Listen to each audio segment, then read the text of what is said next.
बाबा बाबा रुद्रकेतू आपल्या सोबत आहेत. त्यांना आता फक्त रात्र होईपर्यंत सांभाळायचंय. मीरा, वेदा मंजिरीच्या ताब्यात कधीपासून आहे? बरेच दिवस झाले बाबा, पण काळजीचं काहीच कारण नाहीये. आपण मंजिरीपेक्षा 4 पावलं पुढे आहोत आणि सगळं नीट होत आहे. आपण वेदाला सुद्धा तिच्या तावडीतून सोडवू शकतो.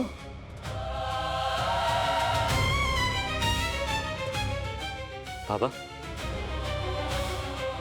काय झालं? कठीण आहे. मला आत्ता लगेच निघावं लागेल. आपण रात्रीच्या 3ऱ्या प्रहरी भेटू. तुम्ही रुद्रकेतूचा देह घेऊन त्या मंदिरापाशीच या. येतो. बाबा काय झालंय? तुम्ही वेदाबद्दल काहीतरी सांगत होता ना? वेदाबद्दल आपण रात्री बोलू. पण आता तू वेदाची एखादी प्रतिमा, फोटो देऊ शकशील का? दे, लवकर दे.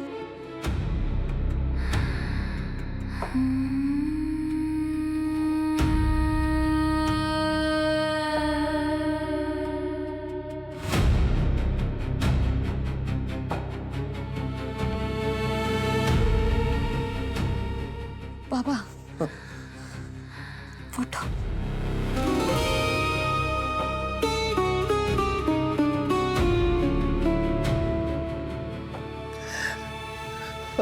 रात्रीच्या 3ऱ्या प्रहरी भेटू आपण. निघतो मी. मला आता जायला पाहिजे.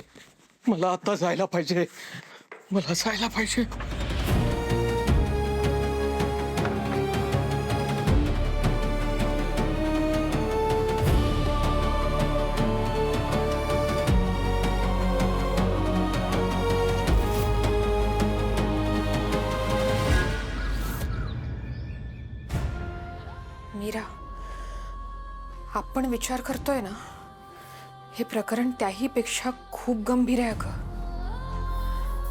म्हणजे बाबा वेदाबद्दल इतके अस्वस्थ होते, याचा अर्थ नक्कीच काहीतरी गोंधळ आहे. पण तू काळजी करू नकोस हा. वेदाचं भविष्य जाणून घेण्यासाठी बाबा त्यांच्या जागेवर गेले असतील. हा, आपल्याला प्रत्येक वेळी वाटतं की आपण मंजिरीपेक्षा 4 पावलं पुढे आहोत, पण ती शेवटी वेदाला ढाल बनवतेच.